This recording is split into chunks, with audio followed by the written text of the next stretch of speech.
नमस्कार, 99 न्यूज के इस खास खबर में आपका स्वागत है। मैं हूं आपके साथ सोमनाथ तिवारी। कोरोना की दूसरी कहर से देश को फिलहाल राहत नहीं मिलता दिख रहा है। लगातार कोरोना वायरस से ग्रसित मरीजों की संख्या बढ़ती ही जा रही है। अगर हम मौत की बात करें तो आंकड़ा दिन प्रतिदिन बढ़ता ही जा रहा है। इस कोरोना काल ने लगातार फेसबुक, व्हाट्सएप पर कई सारे मैसेज ट्रेंड कर रहे हैं, जिसमें घरेलू नुस्खा से कोविड का इलाज के साथ साथ कोविड मरीजों के सीटी स्कैन पर भी सवाल उठाए जा रहे हैं। सीटी स्कैन करने वाले मरीजों को कहा जा रहा है वो कैंसर से ग्रसित हो सकते हैं। इसमें कितनी सच्चाई है? क्या लोग कैंसर के शिकार हो सकते हैं? इन सभी मुद्दे पर बात करने के लिए आज हमारे साथ होंगे धनबाद के जाने माने डायबिटीज रोग विशेषज्ञ डॉक्टर NK सिंह। क्या कहना है कोविड को लेकर और इससे कैसे बचे, आप भी सुनिए। 99 न्यूज में आप सभी दर्शकों का स्वागत है। आज हमारे साथ धनबाद के जाने माने डॉक्टर NK सिंह होंगे।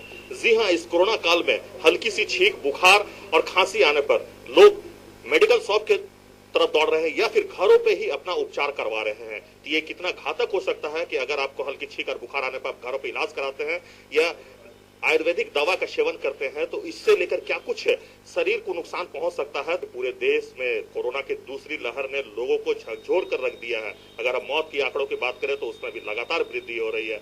तो हमारे साथ आज इन सारे मुद्दों को लेकर बात करने के लिए धनबाद के जाने माने डॉक्टर NK सिंह है। आइए सीधे हम उन्हीं से जुड़ते हैं। सर, 99 न्यूज में आपका बहुत बहुत स्वागत है। मेरा पहला सवाल आपसे यह है कि कोरोना का जो दूसरी लहर है वो इस बार 50 प्लस को नहीं बल्कि 18 से लेकर 45 तक की उम्र के लोग हैं उनको ज्यादा अफेक्टेड कर रहे हैं कि क्या वजह आप मानते हैं? क्लियर कट इस सेकेंड वेव का जो पैटर्न है वो डेफिनेटली बिल्कुल ही अलग है जो कि पहली बार हुआ था। नंबर एक कि 30 से 40 साल के लोगों को, यंग लोगों को ज्यादा अफेक्ट कर रहा है। दूसरा है कि जो बहुत हेल्थ फ्रीक हैं और इम्यूनिटी जिसकी हम समझते हैं कि उनके एक्सरसाइज के कारण अच्छी होगी, वैसे केसेज को भी पकड़ रहा है। और बेसिकली कई बार ऐसा भी हो रहा है कि बहुत जल्दी डिटोरिएशन भी जल्दी हो जा रही है। तो निश्चित तौर पे ये सेकेंड वेव का वायरस बिल्कुल रहस्य कह सकते हैं, एक रहस्य है कि ऐसा बिहेव क्यों कर रहा है। हो सकता है कि यह कुछ वेरिएंट जो है इसका स्ट्रेन जो है वो अलग हो, जो कि यूके का स्ट्रेन हो सकता है या साउथ अफ्रीकन का स्ट्रेन हो सकता है।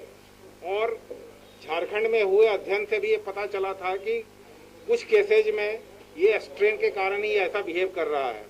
अदरवाइज अभी भी ये सभी यंग लोगों के अलावा और भी जो एज ग्रुप है उसमें भी आ रहा है, लेकिन निश्चित तौर पे एक बहुत बड़ी समस्या लेकर आया है कि इसका पैटर्न अलग है, इसका प्रेडिक्शन करना मुश्किल होता जा रहा है।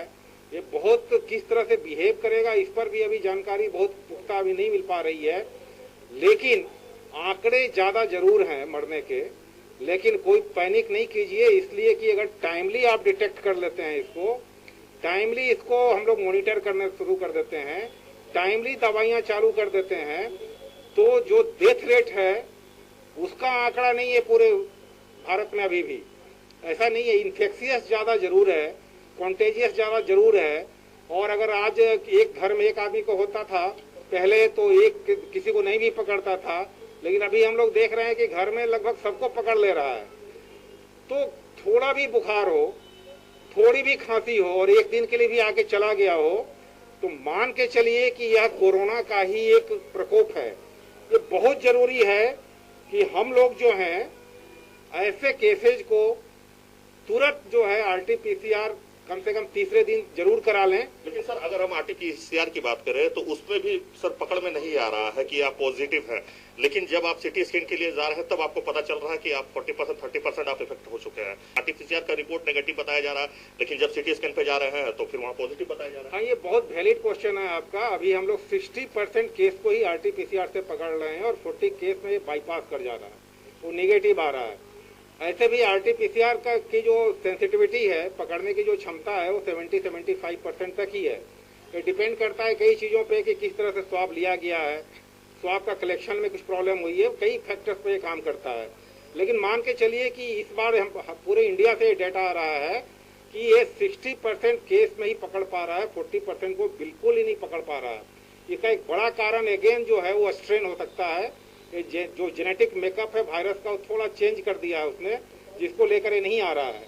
तो ये ऐसे एपिडेमिक के समय हम लोग का जो प्रिंसिपल है वो यह है कि अगर घर के आसपास से बीमारी हो रही है, लोगों को बुखार है, खांसी हो रही है, तो इसको कोरोना मान के ही चलिए।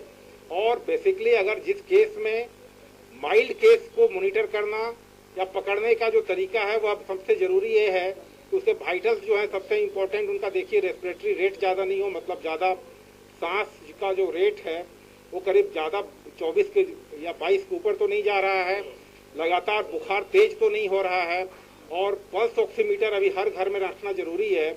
और इसकी मॉनिटरिंग अगर 94% के ऊपर चल रहा है तो समझिए कि आप माइल्ड केस में हैं, और उस समय अपने डॉक्टर के कांटेक्ट में रहिए। माइल्ड केसेज के जो होम आइसोलेशन है उसका पालन कीजिए, जो दवाइयाँ उस समय दी जाती है उसको लीजिए, और जैसे ही अगर लगता है कि 94 के नीचे जा रहा है तो यही वह टाइम है जबकि कम से कम तीसरे से 5वें दिन सीटी स्कैन करने से पूरा का पूरा निमोनिया दिख जाता है। उसकी स्कोरिंग पे मत जाइए, ज़्यादा स्कोरिंग होने पर भी केस को सिम्टम्स कम हो सकते हैं, माइल्ड रह सकता है। अदरवाइज सीटी स्कैन एक बार आपने पकड़ लिया तो पल्मोनरी यानी लंग्स के फेज में जा चुका है। तो लंग के फेज में जाने का मतलब है कि कुछ खास दवाइयों को अगर ऑक्सीजन घट रही है, जैसे कि एस्ट्रॉयड देना या लो मोलिकुलर वेट हेपरिन को देना, ये बहुत ज़रूरी हो जाता है। इसलिए टाइमली डिटेक्शन बहुत इंपॉर्टेंट है, क्योंकि एस्ट्रॉयड जो है वो गेम चेंजर है। एस्ट्रॉयड की दवा गेम चेंजर है, लेकिन हम लोग ये देख रहे हैं कि अभी इसको लोग आज बुखार हुआ तो आज ही चालू कर दे रहे हैं। ये नहीं करना चाहिए। वायरस फर्स्ट 5 डेज में जो है वो रेप्लिकेट कर रहा है, यानी वो ग्रोथ कर रहा है, बढ़ रहा है शरीर में। उस समय अगर एस्ट्रॉयड आप दे देंगे तो बहुत ही खतरा कर सकता है, या वायरस के को जो शरीर अपने आप इम्यूनिटी बना रही है उस इम्यूनिटी को बनने से रोक सकता है, और यह बाद के लिए आप ट्रबल में पड़ सकते हैं। इसीलिए अगर एस्ट्रॉयड की जब जरूरत होगी वो 5 दिन के बाद होगी, जब ऑक्सीजन सेचुरेशन डाउन होने लगेगा, तब ये मिराकल की तरफ और लाइफ सेवर कर सकते हैं। आज के डेट में ये गेम चेंजर अगर एक ही दवा है वह एस्ट्रॉयड है। उसी समय अगर जरूरत हो, अगर ये मॉडरेट इन्वॉल्वमेंट सिटी में दिखता है तो रेमडेसिविर जो है वो बहुत वाइटल दवा नहीं मानी जाती है, ये कोई ऐसा गेम चेंजर दवा नहीं है। हाँ, कुछ केसेज में बहुत फायदा कर सकता है, ये डॉक्टर को डिसाइड करने दीजिए। तीसरी चीज जो है कि इसमें फेफड़े के अंदर जो है माइक्रोथ्रोम्बाई बनने का खतरा बहुत रहता है, ज़्यादा जान उससे जाती है, तो हम लोग उसमें एंटी कोआगुलेंट या लो मोलिकुलर वेट हेपारिन का इंजेक्शन देते हैं। यही 3 दवाइयाँ हैं जो काम कर रही हैं। तो ये बिल्कुल एक पैटर्न क्लियर है। इसके बावजूद भी अब कुछ ऐसे केसेज देखे गए हैं कि वो बहुत तेजी से सीवियरिटी की ओर चले जाते हैं, वो फिर उसका आईसीयू केयर ही जरूरत है, और उसमें और भी दवाइयाँ हैं जिसको यहाँ डिस्कस करने से फायदा नहीं है। कुछ दिनों से ये व्हाट्सएप फेसबुक पे एक ट्रेंड चल रहा है कि अगर आप सीटी स्कैन करवाते हैं तो आपके शरीर को इस समय तो नहीं लेकिन आने वाले समय में नुकसान पहुंच सकता है, इसमें कितनी सच्चाई है? ये जो भी प्रॉब्लम हुई है, डॉक्टर गुलारिया एम्स के डायरेक्टर हैं, उनने कहा कि अगर आप एक सीटी स्कैन 300 एक्सरे के बराबर है, उसके बाद एक कन्फ्यूजन थोड़ा फैला है। लेकिन रेडियोलॉजिकल सोसाइटी ऑफ इंडिया ने जो प्रेस रिलीज किया है उसने ये क्लियर कट कहा है कि ये जो उन्होंने जो कहा ये कोई पुरानी मशीन जो पहले थी उसमें ऐसा होता था। आज की डेट में जो मशीन है जो हाई रिजोल्यूशन की है उसमें रेडिएशन इतना नहीं होता है, यही बोलते हैं 3 या 4 एक्सरे के बराबर होता है। हाँ, खतरा प्रॉब्लम क्या हो रहा है कि लोग बार बार सीटी कराना चाह रहे हैं, उसकी जरूरत नहीं है। एक बार सीटी करना बहुत जरूरी है। ये डॉक्टर को डिसाइड करने दीजिए कि सीटी की जरूरत है कि नहीं है। जिस केस में हमने आरटीपीसीआर निगेटिव देख रहे हैं, सिम्टम्स खत्म नहीं हो रहे हैं, हमें लगता है कि माइल्ड से मॉडरेट की ओर जा रहा है, या उसके जो इनिशियल ब्लड टेस्ट जो करते हैं जिसे हम HSCRP बोलते हैं, अगर वो बढ़ता हुआ दिखता है, जो नॉर्मल से ज़्यादा है, या LDH बढ़ा हुआ है, तो ये इंडिकेट करता है कि बीमारी फेफड़े की ओर बढ़ सकती है। वहाँ पे सीटी स्कैन करनी है, और इसको मॉनिटरिंग के लिए बार बार नहीं करनी है। अगर इसका हम लोग फॉलो करेंगे तो लिमिटेशन हो जाएगी सीटी स्कैन की, और उससे हमारा काम भी चल जाएगा और कोई मरीज को खतरा भी नहीं होगा। देखिए, इस समय ये कहना कि मेरे को आज बुखार हुआ, हम 2 दिन बाद दिखाएंगे, ये प्रॉब्लम हो रही है। इसलिए हमारा कहना है कि डे 1 को जानना बहुत जरूरी है। इस बीमारी का एक बड़ा इंपॉर्टेंट पहलू है कि डे 1 को पकड़ना। किस दिन बीमारी, भले आपको आज खांसी हो गई, आज ही बुखार हो गया, तो उसी दिन से गिनना है कि ये डे 1 है, क्योंकि उसी से पूरी की पूरी जितनी मेडिकेशंस है हम लोग देना शुरू करेंगे उसके अनुसार। तो इसलिए अभी अगर भले आपको डॉक्टर को नहीं भी दिखाना है तो आप जो है अपने मोबाइल से, व्हाट्सएप से जो भी आपके फिजिशियंस हैं उनसे कांटेक्ट कर लीजिए, उनके देखभाल में रहिए और उनके एडवाइस के अनुसार चलिए। जब जरूरत होगी तो फिर वो देखा जा सकता है उनको, लेकिन डे 1 को से ही इसका हम लोग को केयर करना होगा। ये वो समय नहीं है जब इन्फ्लुएंजा फैला हुआ है या फ्लू फैला हुआ है। अभी का हम लोग का एक्सपीरियंस यही है कि जो भी केस, थोड़ा भी बुखार हो रहा है, थोड़ी भी खांसी हो रही है, सब कोरोना ही केस निकल रहा है। इसलिए बहुत जरूरी है कि इसको कोरोना मान के ही चला जाए अगर ऐसे सिम्टम्स आते हैं तो। लेकिन सर कुछ लोगों को सिम्टम भी पता नहीं चल रहा है, ऑक्सीजन लेवल अचानक गिर जा रहा है, आखिर ऐसा क्यों हो रहा है? ऐसा केस भी बहुत सा हुआ है, कम हो रहा है, लेकिन ऐसा कि इसका कारण है कि स्ट्रेन के कारण ये हो रहा है। कुछ स्ट्रेन जो है उसने जो पहले की जो पद्धति थी जिससे वो शरीर में जाता था, अटैच होता था, वायरस का रिप्लिकेशन होता है, इसमें जो गेट था, समझिए शरीर में जो गेट था जो रुकता था, उसको ये बाईपास कर दिया। तो हमको उसमें सिम्टम्स जैसे नाक में नहीं दिया, गला में नहीं दिया और सीधे ये फेफड़ा में जाके प्रॉब्लम कर दिया, तब सिम्टम आया। तो ये थोड़ा जरूर हो रहा है, लेकिन एक बड़ा सिम्टम अभी ये भी आ रहा है, अनयूजुअल अगर आपको वीकनेस फील हो रही है, अचानक आपको कुछ न कुछ ये तो जरूर आएगा कि लगेगा कि एकदम एग्जॉस्ट कर गए हैं, चल नहीं पा रहे हैं, ऐसा एग्जॉस्टमेंट। ऐसा नहीं कि थोड़ी सुस्ती हो रही है, बहुत ज्यादा सुस्ती जो कि बिल्कुल अब नॉर्मल है। ये बहुत इंपॉर्टेंट सिम्टम माना जा रहा है आज के डेट में। दूसरी चीज, अगर लगातार डायरिया हो रही है, अभी रुक नहीं रही है, ये प्रॉब्लम हो सकती है जिसको आप इग्नोर कर दिए और आपको लगता है कि 5 दिन के बाद डिटोरिएट कर गया अचानक। तो इस तरह के जो अब नॉर्मल सिम्टम्स जो आ रहे हैं, इस पर भी अभी ध्यान देना बहुत जरूरी है। वो खासकर पेट से रिलेटेड हो सकता है, ये अब नॉर्मल जो है आपको वीकनेस हो सकती है। इसी समय से आपको कांटेक्ट करके जरूरत होगा तो जांच करा के उसको हम लोग को फॉलो करना होगा। अगर ऐसे टाइमली पकड़ लेंगे और अगर फेफड़े में मान लीजिए कि निमोनिया गया, टाइम पे डिटेक्ट हो गया कि इसका ऑक्सीजनेशन घट रहा है, उसी समय दवा चालू हो गई तो उसमें मैक्सिमम केस बच जा रहे हैं। जिसमें ये पता नहीं चल, लोग जिसको इग्नोर कर रहे हैं कि चलो मान लीजिए 4 दिन पहले किसी को एग्जॉस्ट हो गया या हल्का सा देह में दर्द हुआ, उसको भूल गए और 5वें 6ठे दिन अचानक देखते हैं कि उनका फेफड़ा पूरा भर गया निमोनिया से। तो अगर उसी दिन अलर्ट रहता आदमी और उसी दिन से मॉनिटरिंग होती तो इस स्टेज में नहीं जा सकते थे। तो एक बहुत बड़ा मैसेज है, जो आपका क्वेश्चन बहुत इंपॉर्टेंट है, जो पब्लिक में जाना चाहिए इस बात। सर ऐसा तो नहीं कि हम अभी जिस तरह से कहा जा रहा है कि सेकंड फेज जो आया है कोरोना का, उसमें डबल मास्क लगाएं जिसके कारण ये प्रॉब्लम भी हो रही है? नहीं, डबल मास्किंग जरूरी है। अभी डबल म्यूटेशन का भी जहाँ खतरा हो और जिसमें कितना कॉन्टेजियस है, उसमें डबल मास्किंग बहुत जरूरी है।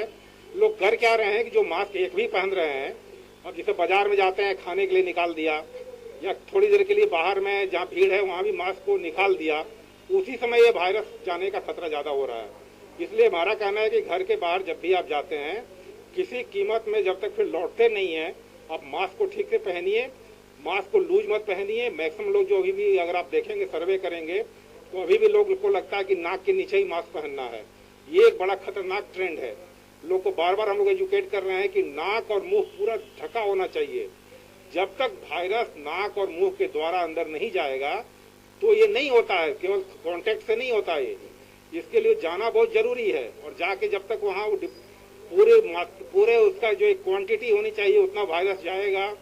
और अगर उस वायरस के रिप्लिकेशन का समय एक होता है, तो इसलिए मास्किंग बहुत जरूरी है और मास्किंग के द्वारा ही बच सकते हैं। अब दूसरा कोई अभी रास्ता मुझे दिख नहीं रहा है। सर मेरा एक सवाल और है आपसे, क्योंकि हल्की सर्दी खांसी या बुखार आने पर लोग मेडिकल दुकान की तरफ रुख तो कर ही रहे हैं, लेकिन घरेलू नुस्खा को भी वो लगातार आजमा रहे हैं, जैसे कपूर का सूंघना, गर्म पानी का भाप लेना, गिलोय पीना, तो कई सारे ऐसे घरेलू पद्धति है उसको लोग अपना रहे हैं, ना कि डॉक्टर के पास वो जाके सलाह ले रहे हैं। देखिए, मैं घरेलू पद्धति जो कुछ टाइम टेस्टेड है उसके विरोध में कोई नहीं बोलेगा। जहाँ तक मान लीजिए कि स्टीम इनहेलेशन का है, इस पे जो भी रिसर्च हुए हैं, कुछ रिसर्च दिखा रहे हैं कि इससे फायदा होता है, कुछ रिसर्च दिखा रहे हैं कि इससे बहुत फायदा नहीं होता है। लेकिन अगर एक लिमिट में इसको लिया जाए, दिन भर में कितनी बार लिया जाए सर? दिन भर में 3 बार लेना काफी होगा आपको, और ज्यादा देर नहीं लेंगे। करीब हमको ये लगता है कि अगर आप 30 सेकेंड से 1 मिनट से ज्यादा मत लीजिए, क्योंकि और भी इसका बहुत सा साइड इफेक्ट हो सकता है और बहुत ज्यादा उसकी हीट जो है उसको एक लिमिट में रखना होगा। अदरवाइज जो हमारे नाक के अंदर सीलिया है उसमें डैमेज हो सकती है और हम लोग प्रोन हो सकते हैं। तीसरा, बीटाडीन का जो आयोडीन का जो माउथ वॉश है वो वायरस को मारता है, ये भी इम्पोर्टेंट पाया गया है कई जगह से, तो उसको आप कर सकते हैं। कुछ रिसर्च में जल नीति को फायदा पाया गया है, लेकिन वो भी चूंकि लंग इंडिया में छपा है तो मैं बता रहा हूँ, उसको जिन लोगों ने कर रहे हैं उनको पाया गया है कि उसमें ये कम होता है। तो ये 2-3 चीजें हैं। इसके अलावा जो भी आप काढ़ा पीते हैं या जो भी गिलोय लेते हैं वो इम्यूनिटी बूस्टर है। डेफिनेटली अगर आपकी इम्यूनिटी बहुत अच्छी होगी तो कोई भी, बहुत से केसेज तो आते हैं कि जिसको वायरस अंदर जाता है लेकिन एसिम्टोमेटिक होकर निकल जाता है, सिम्टम्स नहीं आते हैं, और मैक्सिमम लोग तो ऐसे ही हो रहा है। 90% केस, 95% केसेज में जो है ये बीमारी माइल्ड होकर निकल जा रही है, कुछ केस ही खराब हो रहे हैं। इसलिए अपनी इम्यूनिटी को बूस्टर करना के लिए जो भी तरीके हैं जो कि टाइम टेस्टेड हैं उसके करना मैं जरूरी समझता हूँ। तो सर, इस कोरोना से बचने के लिए लोगों को क्या क्या उपाय करने चाहिए इस समय एक वेव चला हुआ है। मुझे भी रोज डर लगता है कि पता नहीं कब कोरोना का संक्रमण हो जाएगा। अभी आपको पता है कि कई देश के बड़े डॉक्टर भी लगातार जिन्होंने एजुकेट किया लोगों को, अभी संक्रमित होकर आईसीयू में पड़े हुए हैं। एक तो बड़ा इंपॉर्टेंट चीज है कि वैक्सीन को लेकर बात करनी होगी। 2 ही चीज मेरे को लग रही है। एक है कि आप डबल मास्किंग करके रखिए अभी लगातार और अपने को बचिए। अगर आपको सिम्टम्स हैं तो अननेसेसरी बाहर घूम के लोगों को एक्सपोज मत कीजिए, आप आइसोलेट हो जाइए कम से कम 10 दिन के लिए, बहुत जरूरी है। और अभी 18+ के लोगों का वैक्सीनेशन चालू हो रहा है। ये वैक्सीनेशन देने से ये क्लियर कट पाया गया है कि इस कोरोना काल में भी फ्रंट बैरियर में, जिसको फ्रंट जो लाइन के जो हमारे हेल्थ स्टाफ थे जिनको वैक्सीन ले चुके थे, उसमें ब्रेक थ्रू केसेज हुए हैं, उसमें माइल्ड केसेज भी हुए हैं और कुछ सीरियस भी हुए हैं। लेकिन ओवरऑल डेटा का आप एनालाइज करेंगे तो मैक्सिमम केसेज बच गए हैं। अब कोई 80 का एज का है, उसको पहले से बहुत ही बीमारी है तो उसमें कुछ डेथ हुई है जरूर वैक्सीन के बाद। कुछ यंग केसेज में तो हमने अभी तक नहीं सुना है, कुछ केस में 1-2 में कहीं छिटपुट ही सुना है। तो वैक्सीनेशन को हम लोग प्रायोरिटी दें, वैक्सीनेशन चालू करें और अपनी यंग एज जिसमें आप बोल रहे हैं कि ज़्यादा डेथ अभी हो रही थी उसको भी जल्दी वैक्सीनेट कर दें। हर्ड इम्यूनिटी जो अंदर में एंटीबॉडी उसकी बनेगी, उसके बनने के बाद अगर 70% लोगों में अगर ये एंटीबॉडी बन जाती है तो ऑटोमेटिक बीमारी जो है खात्मे की ओर जाएगी। मेरा अंतिम सवाल आपसे, क्योंकि ये कहा जा रहा है कि तीसरी फेज जो है वो बहुत जल्द आने वाली है और वो बच्चों को ज्यादा अफेक्ट करेगा, तो बच्चों को स्वस्थ रखा जाए, उनको इस कोरोना से बचाया जाए, तो उसके लिए आपको क्या उपाय करने चाहिए घर वालों को? देखिए, बच्चों में थर्ड वेव जैसे कि आप सितंबर-अक्टूबर प्रिडिक्ट कर रहे हैं इंडिया में, कुछ केसेज, कुछ वेव जो है बाहर के देशों में हुए हैं। अभी कोई निश्चित तौर पे नहीं बोल सकता है कि थर्ड वेव कब आएगा, क्योंकि यंग एज में अभी हम लोग, जैसे कि हमने पहले 45 के एज के ज़्यादा को वैक्सीनेट किया, इसके बाद अभी हम 18+ को वैक्सीनेट कर रहे हैं। तो मान लीजिए कि इतने लोग को तो प्रोटेक्ट करेगा वैक्सीन, तो नेचुरली पकड़ेगा वायरस ज़्यादा नीचे वाले लोग को। ये सोच के कहा जा रहा है कि ये चिल्ड्रन में ज़्यादा अभी इफेक्ट करेगा। जहाँ तक कि 18 के नीचे के लोगों को वैक्सीन देना है कि नहीं, क्योंकि पुख्ता डेटा नहीं है। ऑलरेडी बहुत इंपॉर्टेंट रिसर्च चल रहे हैं और यूनाइटेड स्टेट्स में 2-3 वैक्सीन के साथ ही चल रहे हैं जो 6 महीने से लेकर ये 12-15 साल के लोगों के बीच में भी वैक्सीन को देने से फायदा देखा जा रहा है। तो ये पॉलिसी बाद में हो सकता है चेंज हो जाएगी और धीरे धीरे हम बच्चों को भी वैक्सीनेट कर देंगे। और बच्चे जब बाहर खेलने जाते हैं उसको भी रोकना होगा और हर हाल में उनको भी बिना मास्क के नहीं रखना होगा। और उनकी इम्यूनिटी के लिए जो भी खाना पीना या एक्सरसाइज है वो तो कराते रहना ही होगा घर में। तो वैक्सीनेट करना ही एक इसका मेन जो है सोल्यूशन है। लेकिन एट प्रेजेंट हम केवल 18+ को दे रहे हैं और जैसे ही 2-3 महीने के अंदर डेटा आ जाता है तो हो सकता है कि 18 के नीचे को लोगों की जो हम दे देंगे तो बच्चों को भी हम बचा पाएंगे। बहुत बहुत धन्यवाद सर। धन्यवाद। ये थे धनबाद के जाने माने डॉक्टर एनके सिंह, जिनका साफ तौर पर मानना है कि अगर आपको हल्की खांसी, छींक, बुखार अगर आपको आ जाए तो आप घरों में उपचार ना कराएं, तुरंत अपने जो डॉक्टर हैं उनसे सलाह लें, उनसे इलाज करवाएं, क्योंकि इस कोरोना को अगर हराना है तो हर किसी को अपना 100% देना होगा। और अगर आप घर पे रहकर अपना इलाज करवाना चाहते हैं, जिला प्रशासन ने गाइडलाइन जारी किया है, उसका आपको ध्यान रखना ही होगा। साथ ही उन्होंने कहा है कि अभी जो तीसरा फेज आने वाला है तो उसे लेकर आपको कुछ सावधानियां बरतनी होगी। जैसे अगर बच्चे जो घर से निकलते हैं तो उन्हें घर पे ही रखें, बाहर खेलने के लिए ना भेजें। अगर वो बाहर निकलते हैं तो उस बच्चे को मास्क अपने चेहरे पे जरूर लगाने के लिए कहें। साथ ही 99 न्यूज भी आप सभी दर्शकों से अपील करता है कि आप जब भी घर से निकले तो हाथों को सैनिटाइज करके निकले, चेहरे पे मास्क लगाएं और बाजारों में जाते हैं तो कम से कम 2 गज की दूरी जरूर बना के रखें, क्योंकि आपकी ये सावधानी आपको सुरक्षित रख सकता है, आपके परिवार की खुशियों को बरकरार रख सकता है। तो आप जब भी घर से निकले तो इन बातों को ख्याल जरूर रखें। साथ ही धनबाद के जाने माने डॉक्टर एनके सिंह का भी ये कहना है कि वैक्सीनेशन, ये वैक्सीन बहुत ही कारगर है। सरकार की तरफ से ये ऐलान किया गया है कि वैक्सीन हर युवा वर्ग को 18 साल से 45 साल के जो युवा हैं उनको दिया जाएगा, तो आप वैक्सीन जरूर लगाएं। तो अभी के लिए बस हमें दीजिए इजाजत, क्योंकि कल हम धनबाद के जानी माने डॉक्टर से आपको करवाएंगे रूबरू। अपना ध्यान रखिए, घर पे रहिए, सुरक्षित रहिए। नमस्कार। अभी के इस खास खबर में फिलहाल इतना ही। तमाम खबरों के लिए आप देखते रहे 99 न्यूज। नमस्कार।